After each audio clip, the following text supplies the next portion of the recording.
All right, I believe we are live. I am Andrews with Adam Audio, and I am coming to you live from my home office. And today we're going to be talking to Alex Oana, who is one part of the awesome website Audio Test Kitchen, a place where you can go check out all of the microphones that you can possibly think of, hundreds of them, before you buy them, and kind of see what you think of how they sound.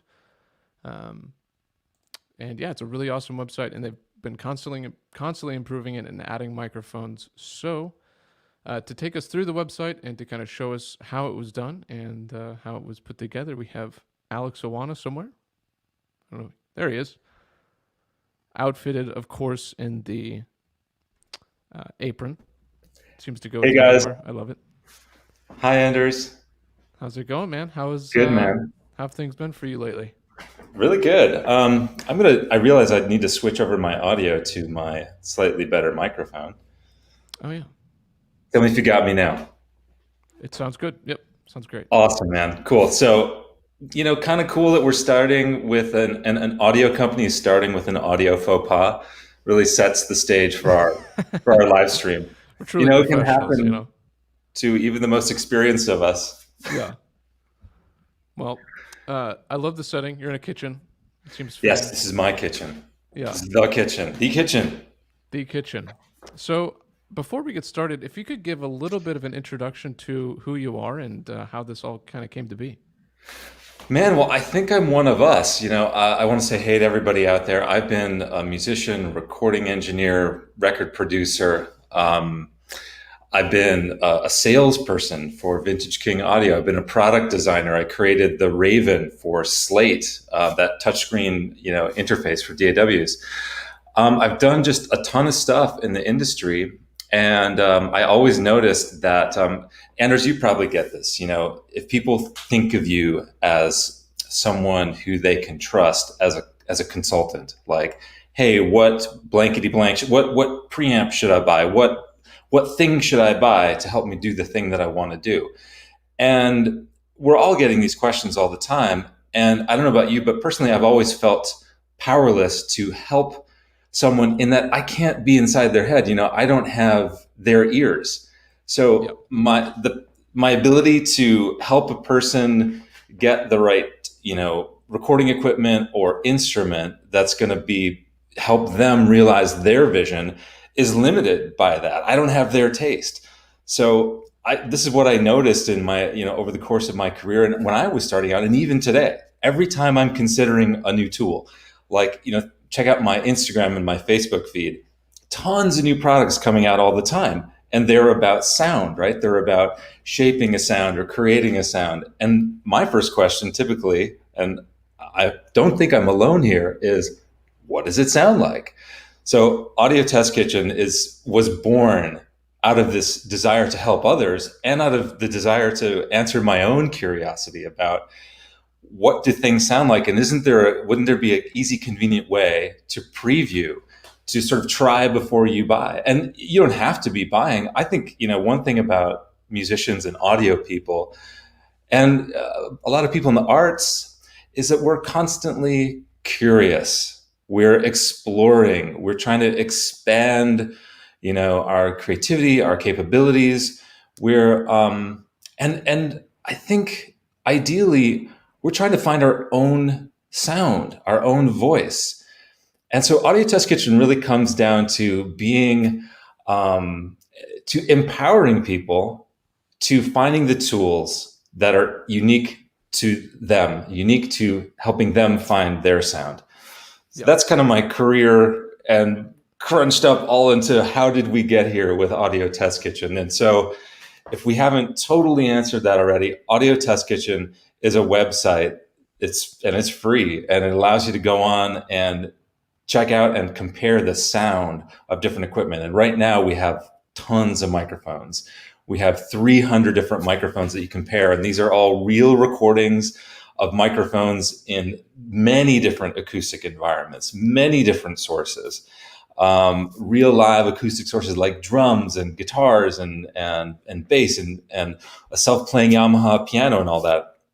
And I hope that we get to this part soon, and that is how Atom Audio came to be an integral part of making Audio Test Kitchen possible, our technology possible.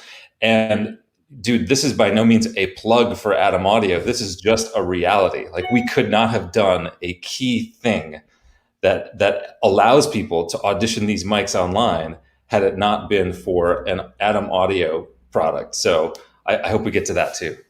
Yeah, I would love to as well.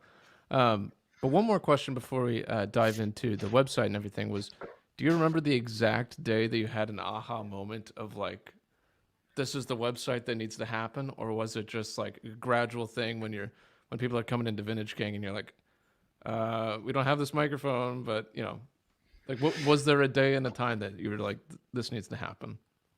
It was definitely a buildup of encountering the same situation over and over again when people, whether it's a friend or someone who I was professionally consulting me being in a sales role, then being in a client role, and then I was producing some content for YouTube, and I just thought, this is great content, but our ability to consume it, it's not in the right format, it's not in the right platform for people to get the most out of it. So that's when that, Anders, was the aha moment. Like, Yeah. I just asked myself, what would be the best platform for people to get the most out of this comparison content, this comparing different gear?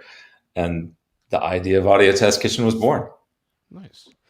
Well, we can start looking at the website, and while you pull it up, if you also want to kind of plug everybody else that was in this process with you, because I know there's a lot of people involved with this whole thing, and it's turned out extremely well. So we want to give all the credit. Oh, thank you. Yeah.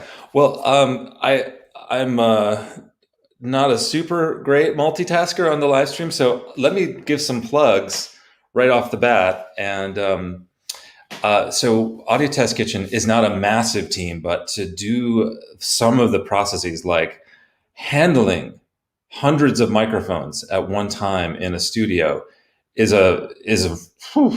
was harder than we even thought it would be. And taking them around town to different studios in Los Angeles, that sort of thing.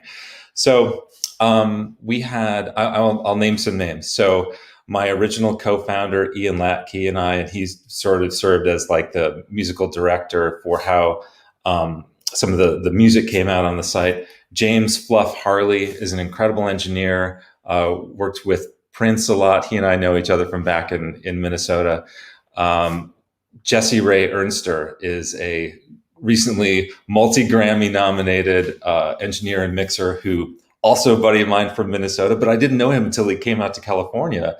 And so Jesse lives in California as well. And a gentleman named Alex Grott. Now, it's hard to have two Alexes in the same company. So I gave him a nickname. Now he goes by Lexicon. So nice. we changed Alex to Lex. So that's Lex Grott.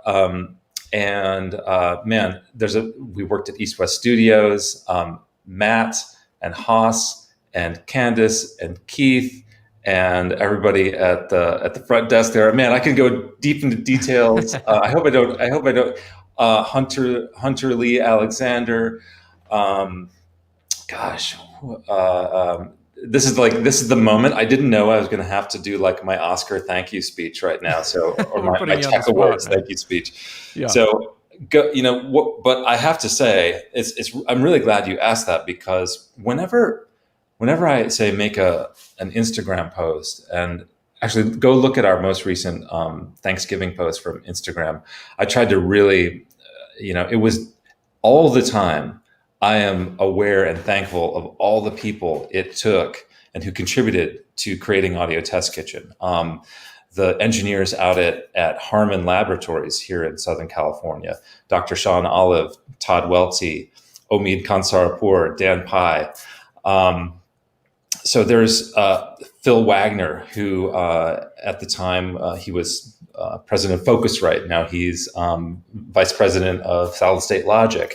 Tony Maserati, Tom Lord-Alge, Colin Liebig, who we might know from BAE Audio, and manufacturers. 54 microphone manufacturers, and then a Wow. dozen more who provided preamps and audio interfaces like Grace Designs out of Colorado, Focusrite. They provided interfaces and RedNet system that would not have been possible. We couldn't have done what we needed to do, and they just loaned us stuff. And this is the incredible thing. Like this industry, what I think is another great, when you create a product or you have an idea, like you asked me about my aha moment for Audio Test Kitchen. Mm-hmm. You're looking for indicators from the market. You're looking for, is this a problem? Is this a problem worth solving? And one of the indicators that is certainly a problem, and it's a problem we're solving, is the way that the industry came together around helping Audio Test Kitchen solve this problem. For example, when we were testing out loudspeakers to serve as the human voice surrogate to consistently re-sing vocals captured in an anechoic chamber into every one of these product microphones that you can demo on Audio Test Kitchen, we reached out to Atom Audio, you guys, and you guys loaned us the monitors that I was interested in, and I was just open to whichever monitor, and in any case, whichever gear was going to be the best, was going to be the right solution for us to make this thing a reality.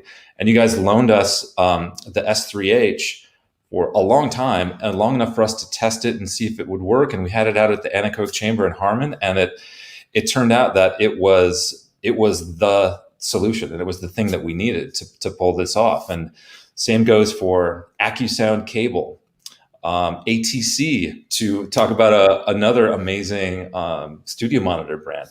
They loaned us gear that ended up being one of our solutions. So in a way, like Audio Test Kitchen, what it is today, just to do these 300 mics was really an industry effort. We called it, it was definitely a partnership with all of these microphone companies. Nice, man. That's awesome. Yeah, so we can jump into the website now if you'd like and kind of plug around with it. Totally. I did see a comment from our YouTube channel saying that my mic was not loud enough. I turned up the preamp a little bit, so hopefully that helps. And maybe I'm just overwhelmingly loud, and I need to just chill it out a little bit. No, you sound great, man. And then a little bit of I guess, a thing before we get into the website, that we encourage everybody to go to the website, not just take it for how the audio sounds through the streaming platform as well. So yeah, really good not point. as high res as it should be. Totally. So that's a quick note. All the audio was captured high res, 32-bit, 96K. The Grace super clean, clear, neutral preamp, and also A to D converter. And what you hear now, in order to make the website serve audio in a really slick and fast, responsive way, that stuff is chunked down to the highest res MP3. We are looking at an even more what we call a full resolution MP3 in the future. So, but when you stack a codec on top of a codec, going through the streaming platform and all that, what you're going to hear now, and we won't really focus too much on the audio today. We'll focus more like on an introduction of what the platform is and what it can do and what you can do with it. So let me see if I can get my screen sharing going. I'm going to check out this. I will share the audio. So how's that coming through, Anders? There we go. Now I see it. Okay, awesome. Hey guys, this is Audio Test Kitchen. We designed this to be a single page experience, just to really focus people on the most important thing, which is hearing the sound, comparing the sound of these mics. When you first navigate to Audio Test Kitchen, and by the way, my screen is Anders. It's only Audio Test Kitchen website. Am I like is the video of me still like a little picture on our stream? Just so I know.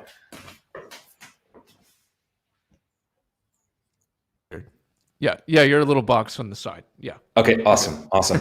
That means I have to pick my nose a bit more with a bit more careful care. No shame, Okay, man. so all right. When you first navigate, you automatically have 5 microphones loaded in this area. This is called the taste test. And essentially, what this is these slots right here in the taste test, combined with a music selector, allows you to compare the sound of these microphones on lots of different styles of music. And then when you hit the search button, you can go down and alphabetically look through hundreds of microphones. And if you want to refine your search, you can filter by price. It's really interesting to see that, for example, we've got everything from an $80 Sterling microphone, an SM57, that sort of thing, all the way up to, and as this loads, it's loading a little bit more slowly because we're also streaming live out, um, all the way up to the nearly $10,000 Sony C800. So we realized that people have different needs and are all coming into their need for a microphone from a different place. So there's really something for everybody here. And if you want to refine your search, you just jump over here. You can search by a price range. You can filter by things like, is it a tube mic, a solid state? And then you can filter by brand.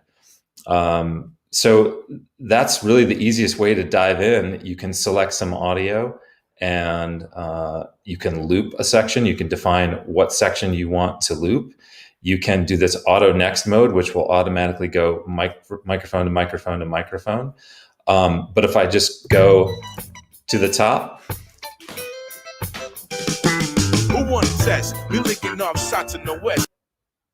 oh, we're having a little slow load moment. There we go. So Anders, how's that audio coming through for you? Yeah, it's coming Okay, through. awesome. So yeah, we're not going to really hear all the differences through this live stream. So I definitely encourage people to go and compare directly for yourselves. You might notice the ads popping up here. I love these ads because they're curated for the site and they're really some of our partners who've been super supportive along the way.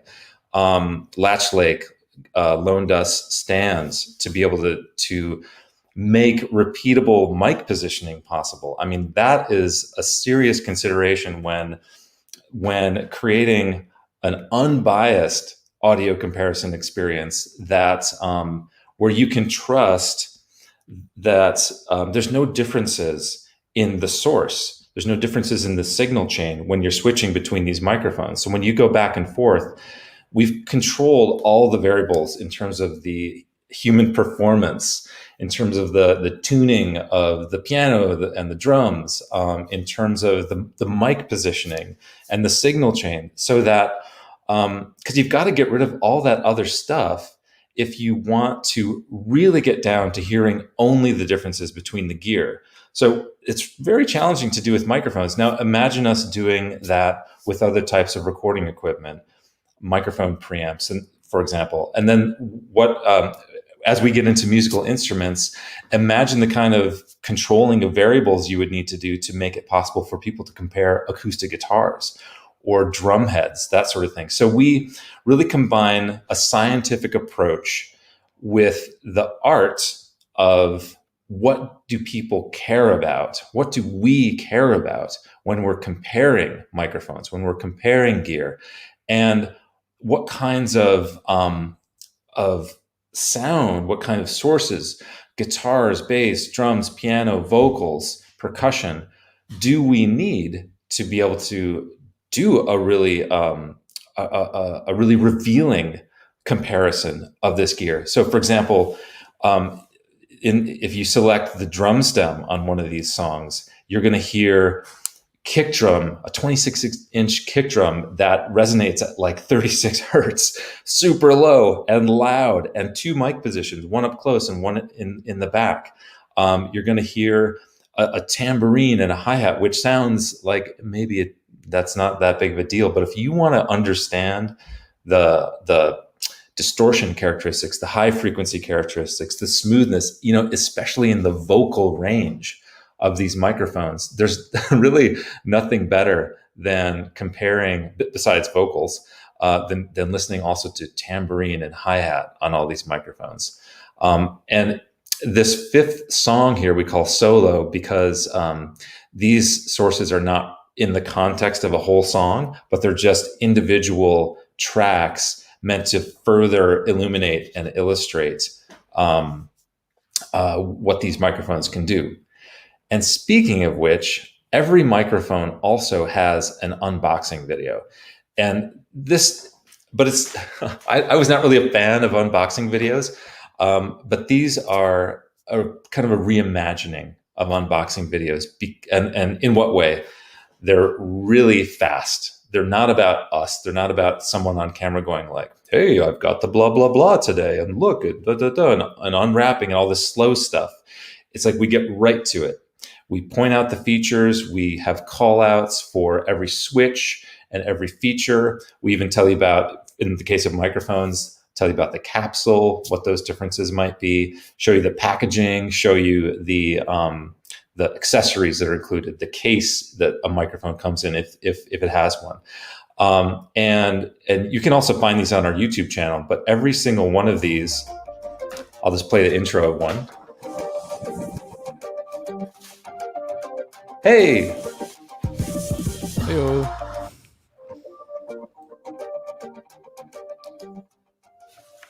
So we just get right into it. And every video is standardized. So you're going to see the same perspective. You'll be able to see the size of each mic relative to the other one. So that's what Audio Test Kitchen is really about. How do you create an experience where everything is cross-comparable? That's awesome, man. So I'm curious what the most difficult part of this whole process has been. Like, is it the standardization of the exact microphone placement, the exact mic stand placement, all of that stuff, or what exactly was the biggest challenge you guys faced? You know, one thing I alluded to earlier, one of the biggest challenges was physically handling that many microphones, cataloging them like audio engineer librarians, coming up with systems to make sure that the audio levels were matched to within 1/10 of a dB when you finally hear it at the end. And that was a multi-stage process. Figuring out how to, probably the hardest thing though, was source consistency. How do you make a vocal, a human performance, sound exactly the same hundreds of times? Because in the past, if anybody's ever done a microphone comparison or a gear comparison, and you're doing anything live into it, you know, if it's not the exact same performance you're comparing, little performance differences will cue you to believe, to make conclusions that are not about that microphone that you're comparing. Like there might be a little bit more gravel in one performance, or a little bit more just some nuance, like or a pitch difference that could make you think that microphone you're comparing is better or worse than the other one. And then in the case of, for anybody who's familiar with microphone comparisons or shootouts, sometimes people put multiple microphones up next to one another and they try to jam as many in there as they can. The problem is if it's not in the same position, identical position relative to the source, then there's enough difference that you'll be led to make conclusions about the microphone performance that are actually attributable to the fact that it just wasn't in the same spot. One of the comparisons I see all the time that just totally kills me is if you see somebody do an acoustic guitar comparison with a couple large diaphragm condenser mics. You know, anybody who's mic'd an acoustic guitar knows that moving a microphone by like a 1/4 inch, a 1/2 inch, is going to pick up a completely different set of sound waves and resonances because of the way the sound really comes beaming out of an acoustic instrument. So any difference at all in mic positioning just throws off the comparison and doesn't, and bias creeps in. So it's not an unbiased comparison. And so And then another one is like, how do you make an acoustic instrument, an acoustic, um, uh, what do you call it? Yeah, an acoustic instrument. Sound exactly the same every time, like a hi-hat, a kick drum. And we had to get robots to play these things. And then we had to figure out how do we make it so that even when the robot is playing the thing, that the hi-hat doesn't spin, it doesn't change position, it doesn't slowly move over time. And we actually had some really expensive fails along the way where we just we didn't do a great job with that. And I'm just going to stop my share here for a second and come back to live while we're talking about these things.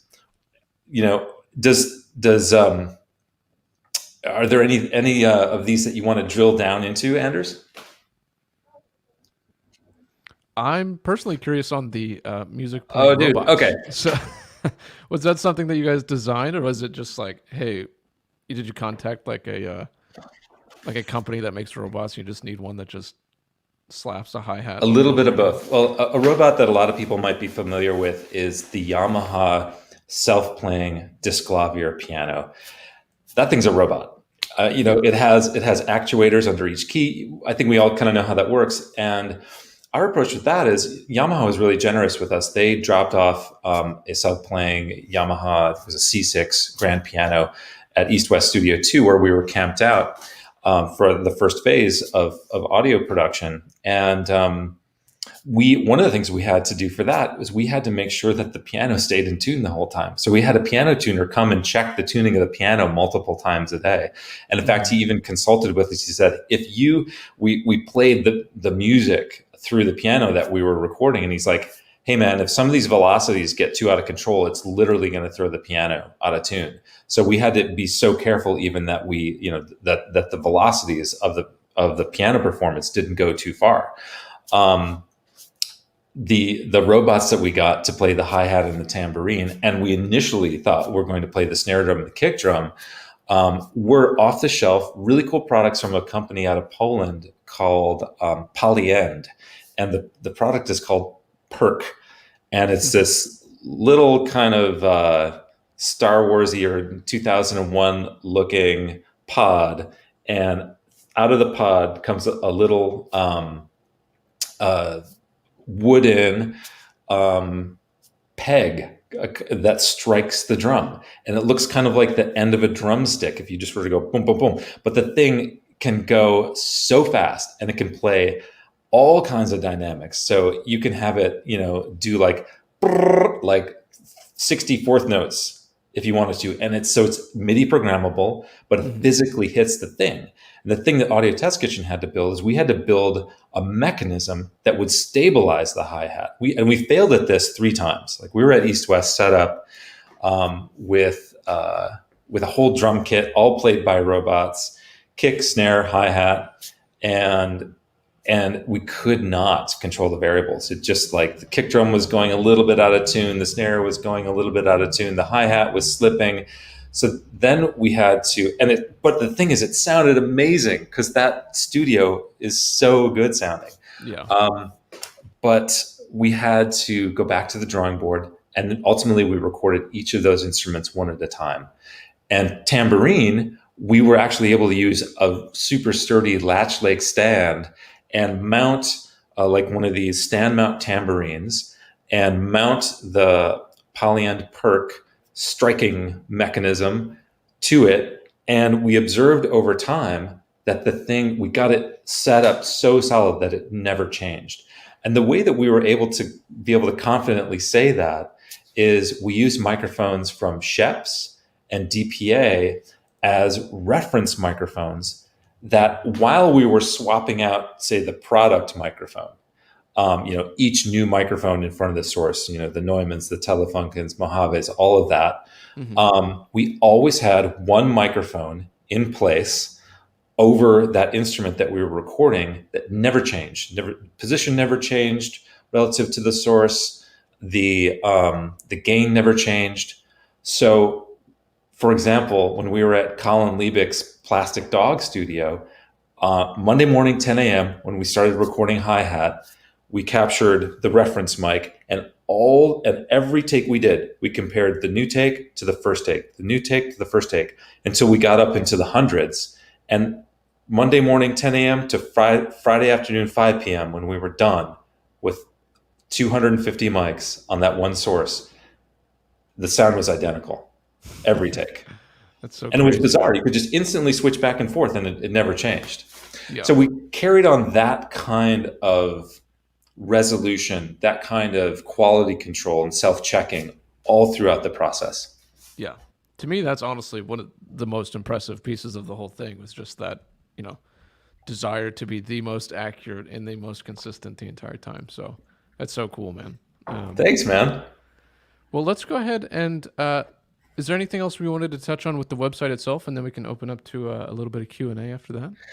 I think one of the really important ones, and the one we get a lot of curiosity about, is how did we do consistent vocals? Yeah. So me being a record producer for a long time and a recording engineer, I think one of the most intimate connections with gear. If you're a guitarist, you probably feel that intimate connection with your guitar and how that's such a personal thing. And for, say, a vocalist, it's the microphone. And as an audio engineer, I've seen how important it is to have that live connection between the person and the microphone. And so I did everything I could to, from an engineering perspective, try to figure out how we could have live vocals singing into every microphone, because I just didn't imagine it would be doable any other way. Mm-hmm.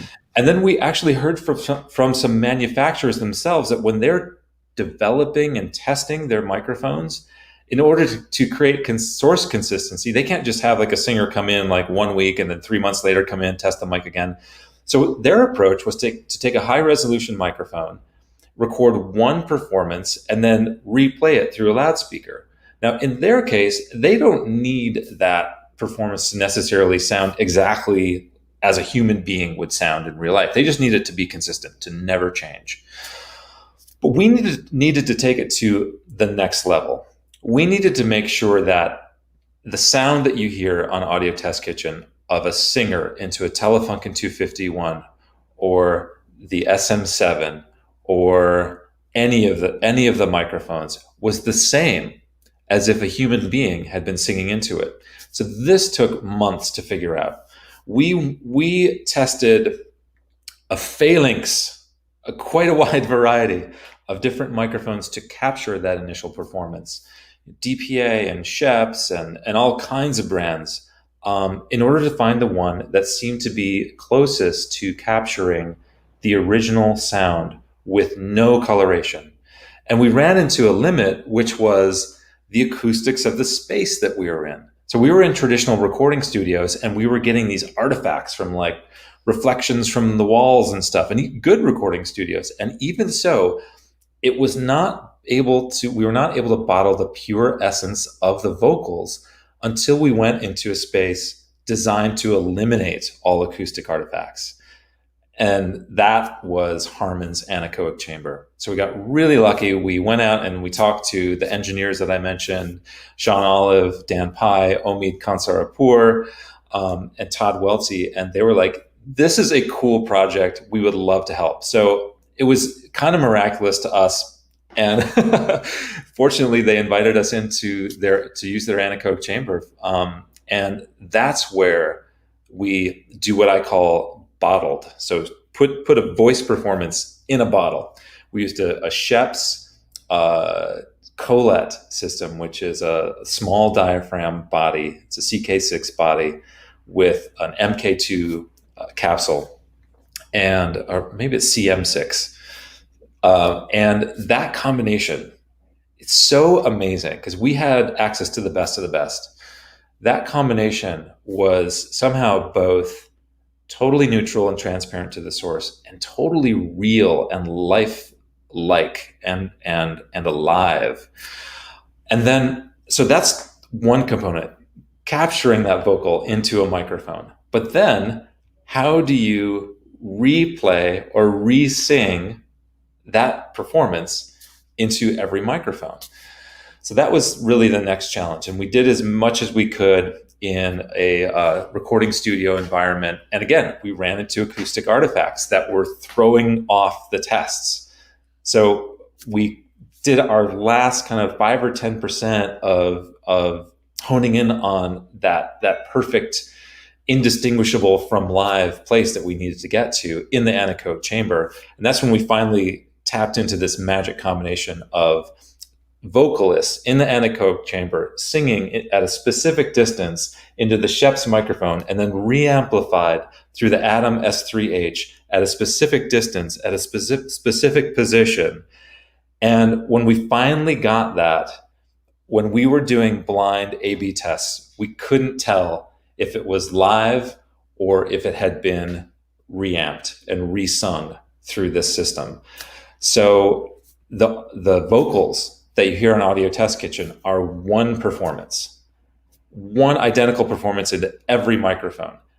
And actually, sometimes when people first start using Audio Test Kitchen, they're like, yeah, the differences are really subtle. And that's because every single shootout that's ever been done before has had the variable probably of human performance, things in the artifacts in the room, things in the signal chain, lack of level matching, things that can create larger differences than there truly are. So we eliminated all the differences through this system, and we were really lucky that the technology is actually capable of doing it, because there was no guarantee. Like I remember Yeah. NAMM 2 years ago, one of James Fluff Harley's buddies, Dan Corniff, Fluff introduced me to Dan, and Dan was like, dude, you should just reamp. Try reamping. And I was so opposed to it, and just really skeptical from my background as an engineer and producer. And I had to, I finally was able to prove myself wrong, and I'm glad we did, because that was the only way to do it. Yeah, that's awesome, man. So when it came to the S3Hs and reamping the vocals and all that stuff, did you only do the blind testing, or was there like like looking at the frequency charts to see which one was the closest match and all that stuff too, or was it simply just your guys' ears? Oh man, actually, a lot of it was ear driven, up to that point where it was like, we don't know how to close this gap anymore. And that's when a couple pieces of technology came into play. We actually, another really cool company called Dynamount loaned us this microphone positioning robot. And so usually you would see it like as in front of a guitar amp or something like that, or a kick drum, and like trying to find the best position to put that mic.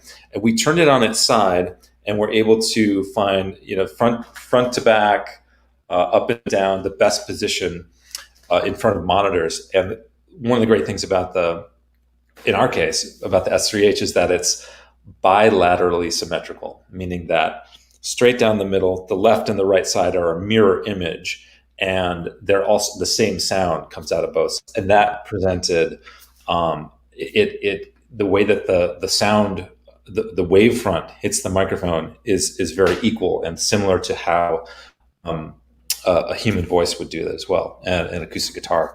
So, wait, tell me your question again. The question was, how much did you look at the frequency charts Oh, right. versus Yep. just listening to it? So I remember the days where Fluff and I were in there with the frequency analyzer and the Dynamount robot, like just moving it like a quarter inch at a time, and like watching the pink noise or the sweeps, like how closely they would line up. Like, okay, here's what we're putting in, and here's what we're getting out, and we would just move it around and listen and watch the spectral content change until we got the closest match. But the bizarre thing was that we got super, super close just by using our ears over the months of tests leading up to our time in the anechoic chamber. So it was heartening to know that our ears were steering us in the right place, and that's something also I hope people understand about Audio Test Kitchen is it's not just science. It's really meant to be a tool for helping people make art. Yeah, that's awesome, man. So like I said, we are opening up to Q&As from our viewers. Eric from Vancouver, Washington, thank you for tuning in, and we're glad you like the A77Xs. Hey, Eric. So while we wait for some more questions to come in, I have some personal questions, along with the other ones I've been asking. But what is the microphone? You have so much experience with Yeah. hundreds and hundreds of microphones. What is one microphone that bats well above its league as far as price point to quality that you can think of? Well, I think so. One thing that I and everybody at Audio Test Kitchen is committed to is to remaining unbiased and for not being editorial. And I think a huge problem in in this business of, it doesn't matter if it's audio or whatever, people we're trying to change the conversation to just relying on the opinions of others and changing it to empowering you to make your own decision, to make your choice. And the reason that it hasn't been possible in the past is because the information hasn't been available. And the way to consume that information hasn't either been available or hasn't been good. So I would challenge the individual, and it's not a challenge. It's here right in front of us. I'll share my screen again. It's so easy to answer that question yourself. And let me know when you can see this again. Audiotestkitchen.com. Yeah, guys. Visit now. I mean, this is it. Let's do this, dude. Let's start our own session. So I think I'm logged in. Okay, I'm logged in. That's awesome. You can create a free account if you're not logged in, and you can have access to comparing all of the microphones. And this is loading a bit slow, I think, because of our live stream and because my kids are in school on their own Zoom calls. But let's just do. Let's see. You said, what phrase did you use? Punch above its weight. What was the phrase that you used? Yeah, bats above its league, whatever it was. Okay. Just one microphone that you think is okay. Let's just say punches. I'm sure there's more above. Punches above. That's good enough. Okay, so we're going to create a session called Punches Above. So, what's a microphone that punches above its weight? Well, let's say you might have a limiting factor already. Like, hey, I don't want to spend more than $500. You might not want to spend more than $200. That's totally fine. So you can start exploring right off the bat. So what I did was I refined my search by a price category, and then I sorted price low to high, and now I see all the microphones between $100 and $500. And you can just start going through and exploring. And you can say like, oh, I've heard of the Aston Origin. Boom. Let's put that one up there. I've heard of the Blue Bluebird. Let's put that one up there. Oh, I've heard about Rode. That's interesting. And then you can just start going through this, and you can pick whatever microphones you want and start listening to them on whatever sources you want. So, and you're like, okay, well, I am a male baritone singer. So you can load up a baritone vocal, and you can, if you're like, I have like a very dark voice, so I need a bright microphone. So you might compare these and go, okay, well, which microphone has the kind of bright characteristics that I need? And then you can start listening to a vocal on that.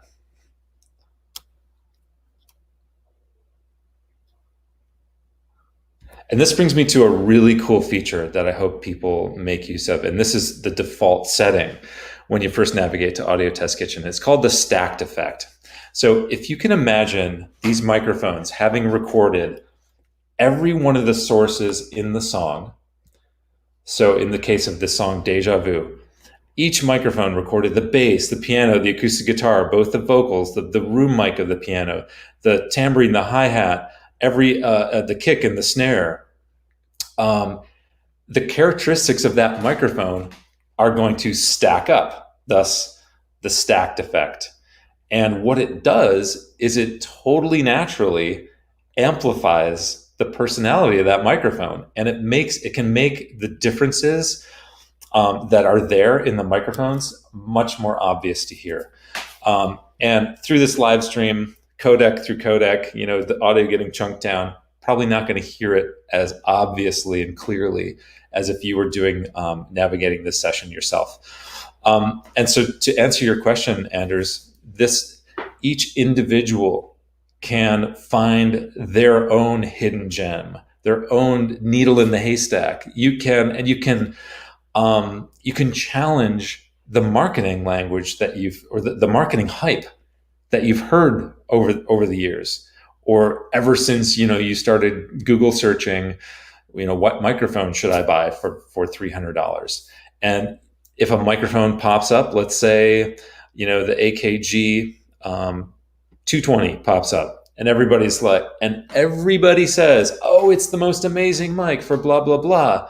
You don't have to take everybody else's word for it. You can hear it yourself now. So that's really the point of what we've done here. Yeah. I love the seamlessness of the whole website. Thanks, man. Just like leaving off right where the previous mic left off is just really cool. So we do have a question. I'm not sure if this is the person's name, but Tuska, what mixer, preamps, DAW, and spectrum analyzers did you use? Right on, Tuska. Cool question. Amazing job. Yeah, and in this context, no questions are nerd questions. They're all because we had to go super nerdy to make this possible. So I'm with you in nerddom deeply. So we didn't have to use a mixer at all, other than what's built into Pro Tools. When we created those stacked effect mixes, if you notice those, we had level matched every recording within 1/10 of a dB, and then we were able to print the identical mix of every different microphone so that it would come out the same. So for mixer, it was the DAW. Preamp, Grace M108 is this really cool all-in-one single rack unit, 8-channel mic pre and A to D converter. So we were able to capture super clean audio that was just totally representative of what these mics sound like. It doesn't add anything, doesn't take anything away. That signal gets passed right on over RedNet to a Focusrite box that interfaces over Thunderbolt to right into the computers, the laptops that we were using. Spectrum analyzers. Well, the one that you see on the website, that's cool. We were actually, those different frequency graphs are an industry first.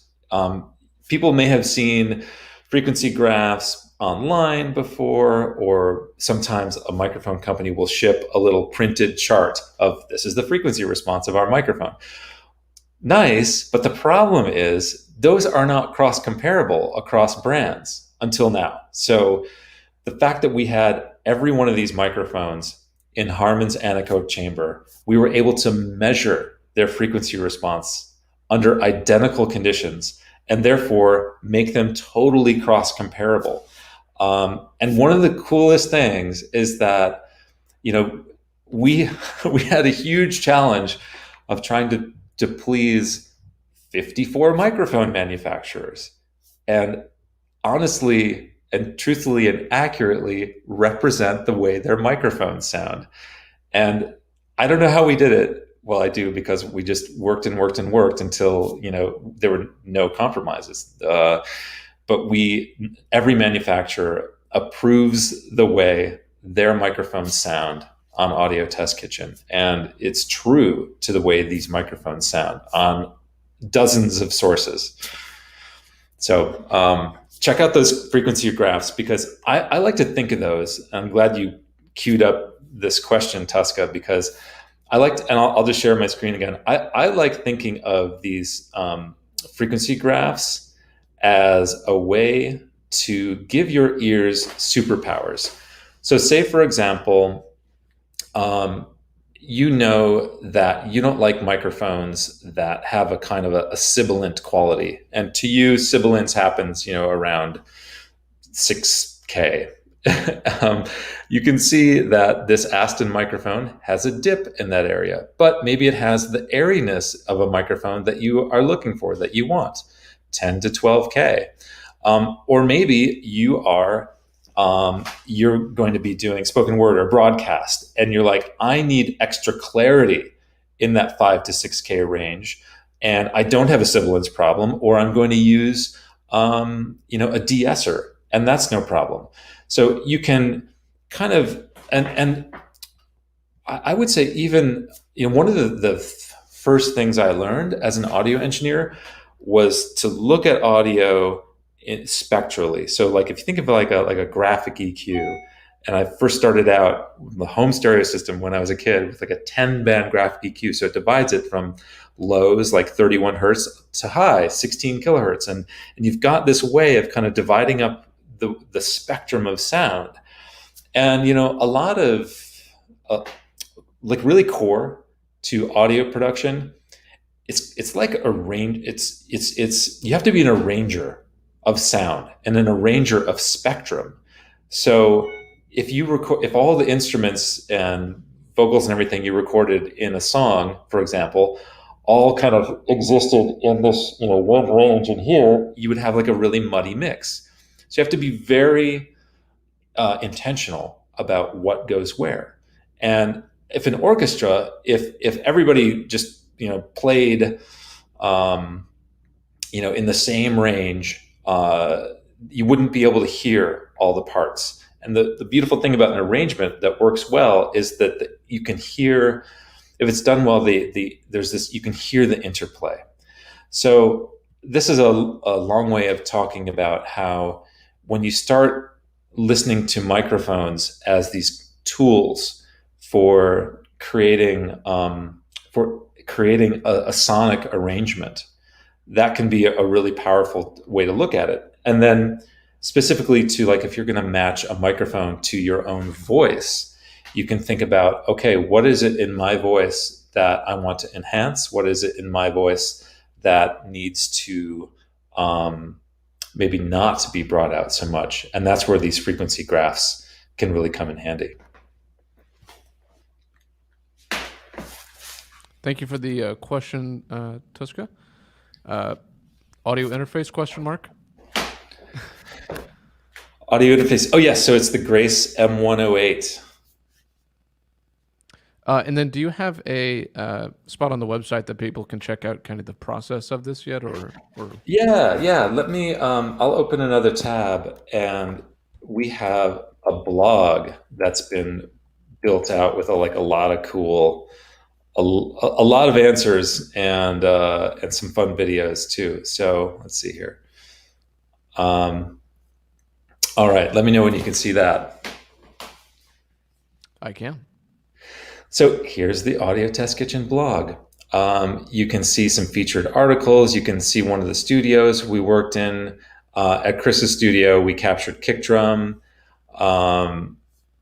You can see some of the collaborations that we've done, some articles about things like why microphones matter in the first place, how to, the FAQ about Audio Test Kitchen.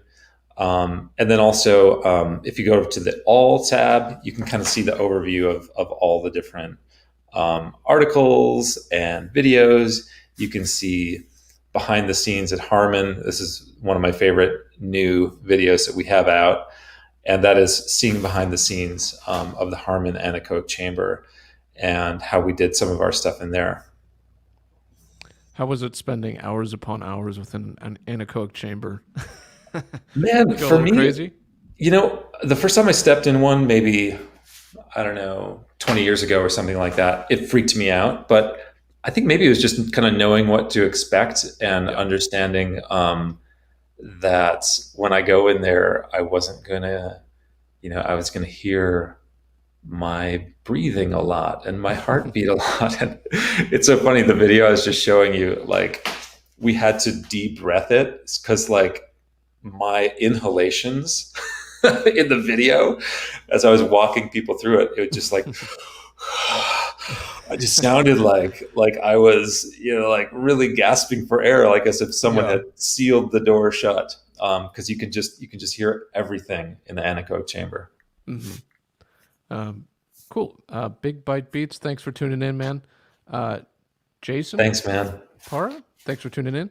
Um, I have one more question while I'm sitting here in front of my Shure SM7B here. Uh, Yeah, for a lot of people, they use like a cloud lifter and things like that with microphones, like dynamic microphones that don't have a lot of output. But those also come with some sonic changes to the microphone ever so slightly, I assume. So was there any like changes that you guys made when it came to these kind of situations with using, preamps before dynamic mics and stuff like that? that is an awesome question. We use the same preamp with really short mic cables to the Grace. So from the microphone to the Grace preamp, really short mic cables in every case. And that was actually a cool thing about using the RedNet system. We were able to keep the preamp really close to the microphones, and then no matter where the control room was or in the anechoic chamber relative to our Pro Tools rig, we could always have a short analog run. But we were really Gotcha. careful to present every microphone just as is. Yeah. So, like, no cloud lifters, no Soyuz launcher, no extra stages between the Gotcha. microphone and what you hear on the website. Cool. Um, all right. We got a few more minutes for anybody that wants to ask some more questions online. But I have a couple more. So, was there any sort of interplay between your helping the design of the Slate Raven and starting that whole project to this, and how is that, if at all, played into one another a little bit? They totally did, because Stephen was really cool in that he saw my vision and totally supported it. We were trying to solve a problem in the industry, which was that the way that engineers and anybody producing audio hands-on um, had direct tactile access to the thing that does the thing. For example, you put your hands on a mixing board, you put your hands on the equalizer, you put your hands on the outboard gear. And when I created the idea for the Raven, we were in that like really fast transition time of people transitioning over to um, digital tools and plugins.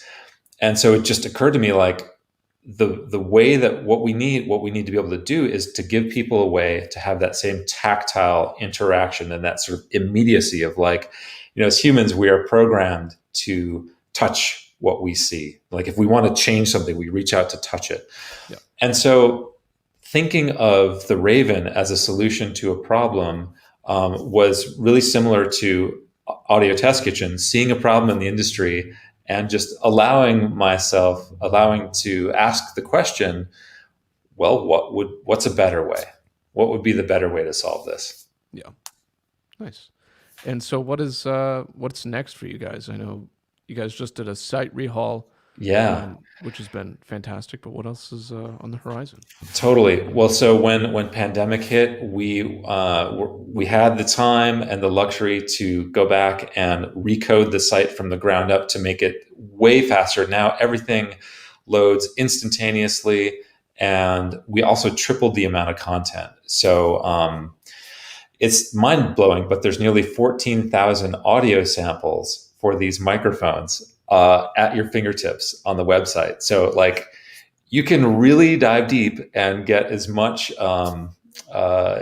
confidence and cross referencing as you want to with the mics that are there. Where we're going next, it's most likely going to be USB microphones, other microphone categories. That's one of the things that has been, there's I try to look for the good and the positive in even really challenging times like a pandemic. And one of the benefits has been for people to see their own power to record and broadcast themselves. And so the demand for microphones and home recording and for USB microphones, for example, has just gone way up. And we really want to be there to support that demand, and that need for knowledge. Hmm. And studio monitors is a huge one too. So, I have a very skeptical mind when I approach any of this stuff. Every new gear category we go into, we like with studio monitors, you might be asking yourself, how do you possibly compare and audition the sound of studio monitors online? Well, Yeah, we've figured out a lot of cool ways to do that, and you'll be seeing that in the future. that's awesome, man. Yeah, one of the challenges for us is selling things that nobody can hear unless you're in the store or something. So um, we have a question from Gary Gallant. Thanks for tuning in. If I'm understanding this question correctly, uh, is it better to listen on headphones rather than a maybe not perfectly treated room for a listening slash mixing session? Yeah. Okay. So I'm going to answer that in two different ways. So if Gary, you're talking about when you're doing the comparisons on Audio Test Kitchen, is it better to do it on headphones or maybe like a listening room that has some things that you can't trust? I would do headphones definitely to zero in on it, but I would also say do your comparisons in a place where you produce your audio or you enjoy audio, like listening to music. Whatever your reference point is, that is a valid reference point. And and also, when it comes to making a decision about a purchase, for example, you're probably going to want to use the best reference that you can. And in that case, it might be headphones. So, and I would just say the same thing goes for when you're producing music. Headphones versus, say, speakers in an average room. Um, reference everything you've got and see what works for you in terms of creating. You think you have one thing and you want to make sure it's translating to the outside world. Cool.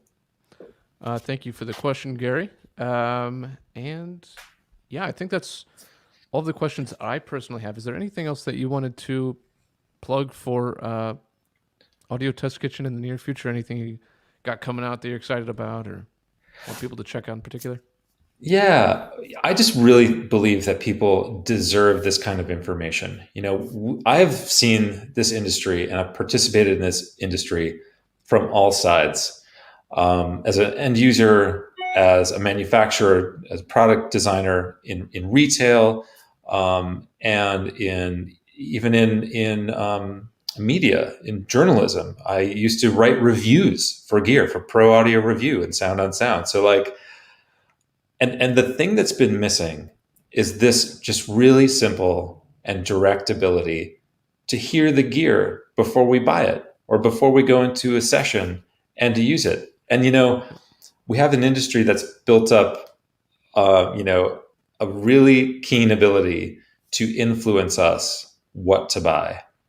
And I just invite each of you to take over the control for yourself.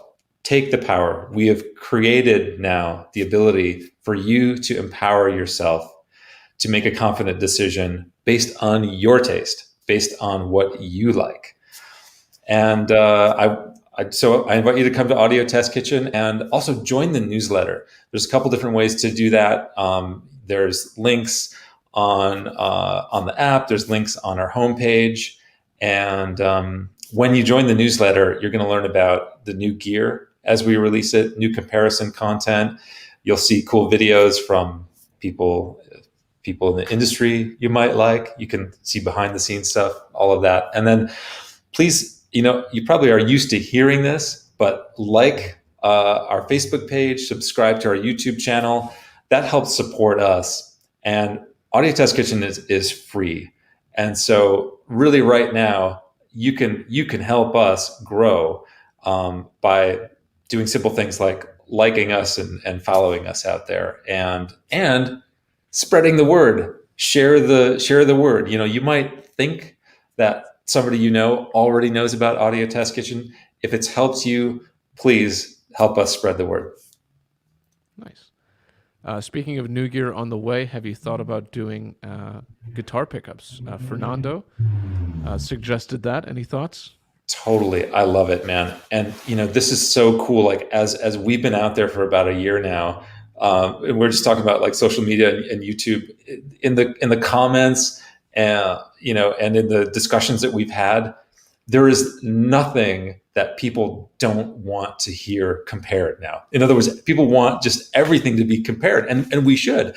We can do it all. We can compare the sound of pickups, the sound of acoustic guitar tone wood. We can compare strings. We can compare drum heads. All of these things. And I really believe that audio creators and musicians deserve this kind of information, and we're going to give it to you. It's truly an endless rabbit hole, and I'm excited to see where you guys go with it. Lots of fun. Thank you for tuning in, Fernando. Yeah, so I, like I said, out of questions, but if anybody else has some last minute ones they want answered, please leave them in the comments. And just a quick plug on Atom Audio at the end. We are doing 25 days of Atom, basically just a Christmas oriented thing. We're doing a lot of giveaways, contests, interviews, a lot of educational content and things like that. So stay tuned on our socials as well. But yeah, I guess that's about it, man. We really appreciate you helping us out with this and doing a little Q&A and all that stuff. And it's always super awesome to talk to you. You're a great dude and very exciting to see what Audio Test Kitchen is up to. Thank you, Anders. Always nice to be invited. And thanks for introducing us further to your Atom audience. And hey, everybody out there, all 50 million of you. Thank you for being here with us and coming into my kitchen. Be in touch. For those of you who might be tuning in late, this will obviously be uploaded to our YouTube channel and all that stuff too, so you can watch the full interview and all that. So, all right. Thank you, GarageBand and Beyond, for tuning in, and glad you love the A7Xs. And I think that does it for us. I'm not sure how this ends, to be honest. Everybody wear a mask. That's how it should end. Yeah, exactly. Wear your mask. Mask up. Work from home. Do your thing. Thank you, Anders. Yeah. Thank you, Kelsey. Thank you, Lindsay. Thank you, Adam. Pleasure to be here. All right. Take care, man. Have a good one. See you. Bye.